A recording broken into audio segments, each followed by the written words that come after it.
What do you get when 8 people walk into a room, forget their spines, abandon all common sense, and decide to collectively agree that yes, wearing flip-flops in a snowstorm is a perfectly reasonable idea? Welcome to the twisted theme park of the mind known as groupthink, where individual brain cells go to ride the lazy river of consensus and nobody ever says, "Wait, hold on, are we sure this is not completely insane?" Because in the thrilling world of groupthink, questioning the group is about as welcome as bringing broccoli to a birthday party. So buckle up, Buttercup, because today we are diving headfirst into the deliciously dysfunctional psychology buffet of why humans in groups sometimes make decisions that would not pass a toddler's logic test. Groupthink is not a new phenomenon. It has been haunting boardrooms, battlefields, classrooms, and social media comment sections since the invention of the group project. Coined by psychologist Irving Janis in 1972, groupthink is what happens when people are so focused on maintaining harmony and avoiding conflict that they end up making catastrophically dumb decisions together. It is like a brain trust, but instead of more brains making things smarter, it is like all the brains blend into a single wobbly brain jelly that just wants everyone to feel good and agree on stuff, regardless of whether that stuff makes any actual sense. So, how does it happen? Imagine you are in a meeting. Your boss suggests launching a new product that is basically a reusable toothbrush made of cake. You know this is a horrible idea. You know it deep in your soul. But everyone else is nodding like bobbleheads on a bumpy road, and suddenly you start thinking, well, maybe I am wrong. Maybe people really do want a mouthful of frosting with their dental hygiene. That, dear friend, is groupthink whispering sweet nothings into your ear. It says, do not rock the boat. Go with the flow. Be a team player. Say yes to Cakebrush 3000 groupthink thrives on a few key ingredients. First, you need a highly cohesive group, meaning everyone gets along so well that they would rather hug it out than call out bad ideas. Second, you need a strong leader who dominates the conversation like a karaoke hog with a microphone glued to their hand.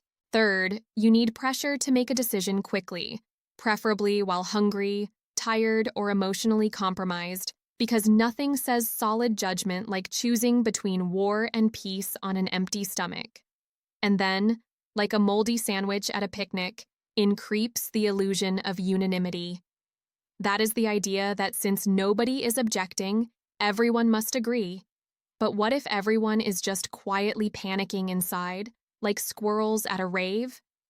This false sense of consensus is what powers some of the worst decisions in history. Need proof? Let us take a brief field trip down Tragic Decision Avenue. Exhibit A, the Bay of Pigs invasion in 1961. A group of smart, highly educated American officials decided to invade Cuba with an underprepared rebel force. It failed so spectacularly that even the phrase colossal faceplant feels polite. Why? Because nobody wanted to be the party pooper who told President Kennedy, "Hey, this sounds less like a plan and more like the setup to a really bad Netflix documentary." Exhibit B, the Challenger Space Shuttle disaster. Engineers had doubts about the O-ring seals in cold temperatures, but NASA higher-ups, caught in a storm of deadlines, pressure, and optimism, launched anyway. The result was a tragic explosion and a case study in groupthink so grim it should come with a warning label.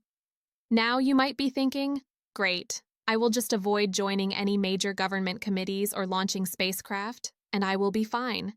Not so fast, Chief Avoidance Officer. Chief. Groupthink is not just for big institutions. It shows up in offices, families, friend groups, and every time someone says, "Let us all go to the same restaurant even though none of us actually like it." It is the sneaky saboteur of creativity, the mood smoother that crushes innovation like a steamroller made of marshmallows. So what can we do? How do we keep our brains from melting into a group-flavored soup of silence and approval? Glad you asked, Socrates Jr. Let us break out some groupthink survival tools. Tool number 1, embrace the dissenter. Every group needs a devil's advocate, someone brave enough to say, "This might be a flaming bag of nonsense." Research shows that when one person speaks up with a different opinion, others feel safer to do the same. It is like permission to stop pretending the emperor is not strutting around in a onesie. Tool number 2, appoint a critical evaluator.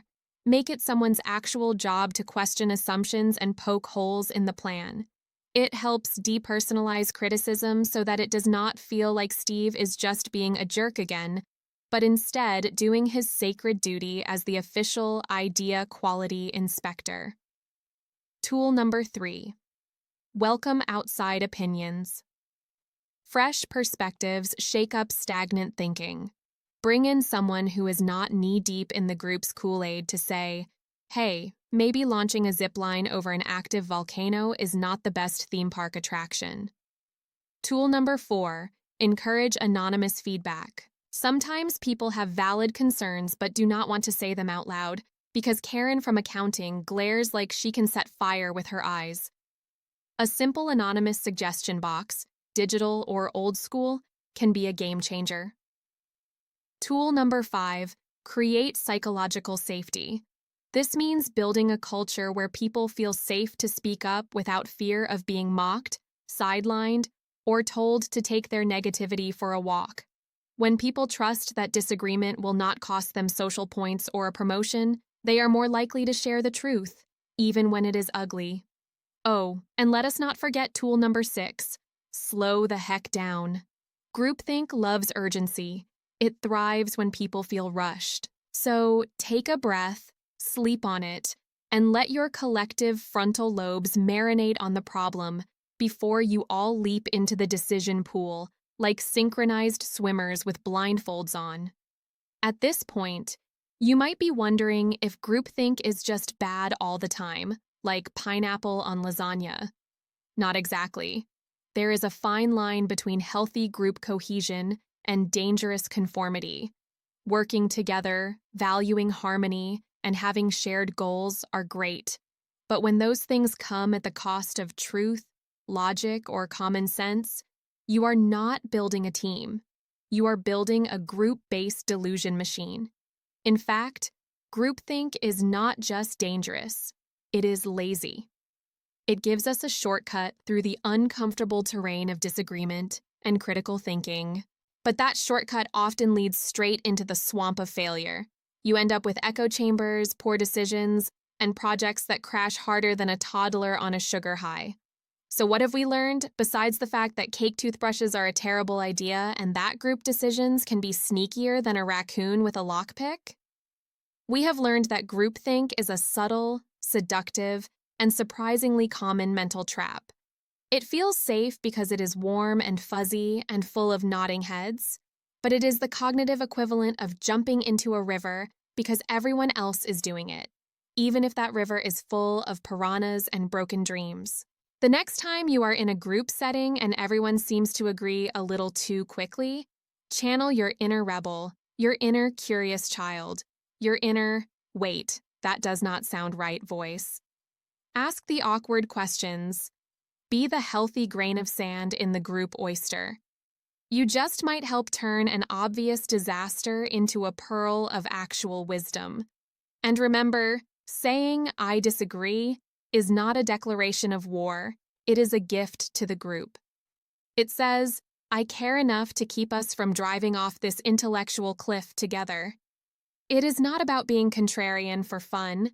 It is about making the best decisions with the best information, using the best thinking available, even if that thinking means enduring Karen's laser eyes of disapproval for a few minutes. So go forth, brave truth seeker. Pop the balloon of blind consensus. Slay the dragon of social pressure. Defeat the invisible fog monster known as groupthink with your mighty sword of independent thought and the shield of well-timed questions.